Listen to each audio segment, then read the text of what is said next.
Hello students, so today's our topic is fundamental theorem of arithmetic. First जो हमने सीखा था वो था यूक्लिड्स डिवीजन लेमा. ये सेकंड थियरम है. स्टेटमेंट आपको याद नहीं रखना है, सिर्फ इसके अकॉर्डिंग एग्जांपल्स आएंगे and they are also easy. Okay, so what this statement says, every composite number का मैंने आपको बताया था, composite numbers are starting from 4 which are having the factors more than 2, that is that number itself 1 and the other number also.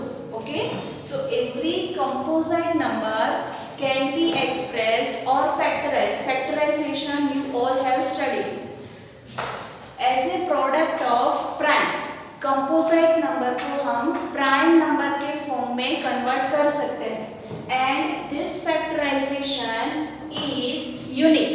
Okay, एक के factors दूसरे number के factors के सभी के साथ इक्वल नहीं होंगे, कोई एक नंबर में डिफरेंस आएगा. That I will explain you. Apart from the order in which the prime factors अगर, it means what, let me take an example and explain you. पहला जो कंपोजिट नंबर है वो हमने बोला था 4. तो 4 जो है इसके फैक्टर्स कौन से होंगे, ये आप जो कौन सी मेथड सीख के आए हो, 2 2 4. So we are doing like that. Okay, so 2 2 4 और 2 1 2. ओके, सो 4 के फैक्टर्स कौन से हुए, 2 and 2. ओके, और अब अगर हमें 4 लिखना है तो हम कैसे लिखेंगे, 4 is equal to 2 into 2. So 4 is what? 4 is a composite number whereas 2 is a prime number. तो प्राइम नंबर के मल्टीप्लिकेशन से हम कंपोजिट नंबर को लिख सकते हैं. अंडरस्टूड. सेकेंड एग्जांपल 6 लेते हैं. तो 6 के अगर हमें फैक्टर्स चाहिए तो we can start from 2. So it will be 2 3 6 and 3 1 3. So we can write 6 is equal to 2 into 3. But if you are taking first 3, then it will be 3 2 6. Okay, and 2 1 2. So you can write 6 is equal to 3 into 2. Why I am doing this too? Because it is told that apart from the order in which the prime factors occur, that is the order is not important. 2 and 3, these two factors are there, that is only important. Here हमने 2 पहले लिखा है, यहाँ पे 3 पहले लिखा है, दोनों सेम है. ओके, तो factorization is unique, that is 2 and 3 are the only factors 6 के. ओके, ये दोनों मल्टीप्लिकेशन में हमने लिखा है, बट अगर हमें 6 के फैक्टर्स लिखने हो तो उसमें क्या आएगा, it will start from 1 2 3 and 6. 1 सभी के फैक्टर्स में आएगा और जो भी नंबर के फैक्टर्स हम लिख रहे हैं वो नंबर आएगा. This 2 are fixed. Understood? But these 2 are the another factors. So 6 is a composite number and we have represented 6 in the form of 2 prime numbers. Understood? Another example 24 लेते हैं. तो 24 को कैसे लिखेंगे, पहले लास्ट डिजिट जो है यूनिट डिजिट वो अगर 0 2 4 6 और 8 इनमें से कोई भी है तो हम पहले 2 से उसे डिवाइड कर सकते हैं. This thing all of you know. Okay, तो यही मेथड हमें यहाँ पे अप्लाई करनी है. 0 2 4 6 एंड 8 इनमें से कोई भी अगर यूनिक प्लेस पे है, लास्ट डिजिट पे है, तो हमें पहले उसे 2 से डिवाइड करना है. Okay, so we are doing that.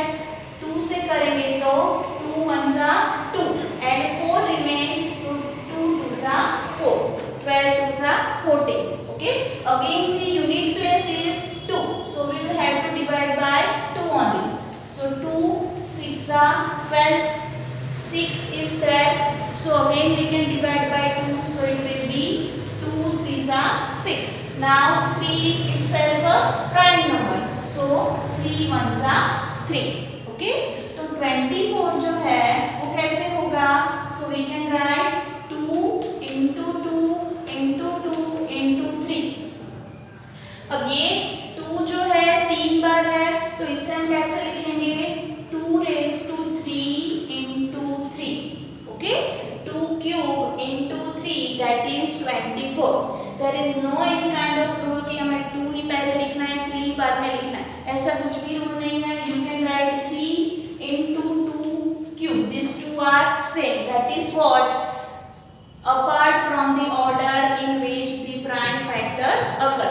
prime factors होने चाहिए लास्ट में, ये कंपलसरी है, अंडरस्टूड? ओके, अनदर एग्जांपल 36 का लेते हैं और 54 का लेते हैं। 54 में last digit 4, okay, so we can divide by 2, तो 2 2 सा 4, यहाँ पे एक बचेगा, सो इट विल बी 14, तो 2 7 सा 14। Now the unit place is not either of 0 2 4 6 और 8, इसमें से कुछ भी नहीं, तो क्या होगा?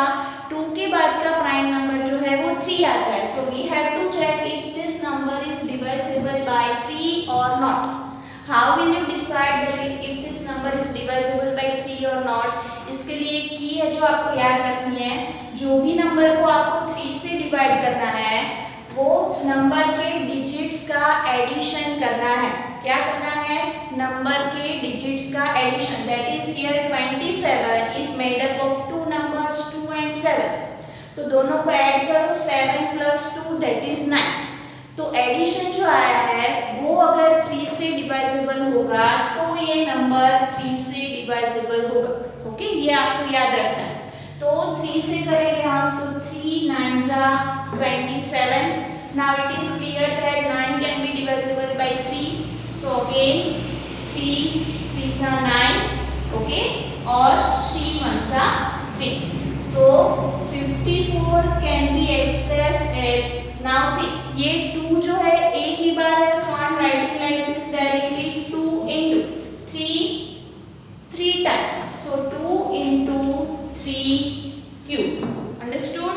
2 into 3 cube, that is 54. This is what we have written 54 as prime factors। prime factors के फॉर्म में हमने 54 को रिप्रेजेंट किया, ओके। और if you want to write the factors then it will be what? 54 के 1 तो होगा ही, then 2 will be 3 को कैसे डिसाइड करेंगे हम? 5 plus 4 9 है, 9 को 3 से डिवाइड कर सकते हैं, तो 3 जो है 54 का फैक्टर होगा, ओके। 4 लेते हैं, तो 4 के टेबल में 54 आएगा नहीं। 5 से डिवाइजेबल है कि नहीं वो कैसे डिसाइड होगा? कोई भी नंबर का लास्ट डिजिट अगर 0 या तो 5 है, then that number will be divisible by 5। कितने नंबर्स की कीज मैंने बताई? 3 नंबर्स। 2 से डिवाइजेबल के लिए 0 2 4 6 8। 3 से डिवाइजेबल के लिए जो भी नंबर है उसके डिजिट्स का एडिशन होना चाहिए 3 से डिवाइजेबल, ओके। ये कौन से नंबर के लिए? 5 के लिए लास्ट डिजिट अगर 0 या तो 5 है तो वो नंबर 5 से डिवाइजेबल होगा, तो ये 5 से डिवाइजेबल होगा नहीं, ओके। नेक्स्ट इज 6, तो 3 और 2 से जो नंबर डिवाइड होगा दोनों से होना चाहिए, तो वो नंबर 6 से डिवाइड होगा, ओके। 6 से डिवाइड करते देख लेते हैं। 54 कौन से टेबल में 54 आता है? 9। 6 9 54, okay, so you can decide like this 1 2 3 6, okay, then 9 के टेबल में आया तो 9 भी आएगा, so like this you can find the factors of 54। you have to differentiate between which are the factors and which are the prime factors। ये सभी factors तो है, but prime factors अगर हमें चाहिए, prime factors के फॉर्म में अगर हमें रिप्रेजेंट करना हो तो जो आंसर है उसमें सिर्फ prime factors ही आने चाहिए, okay। that is what fundamental theorem of arithmetic, okay।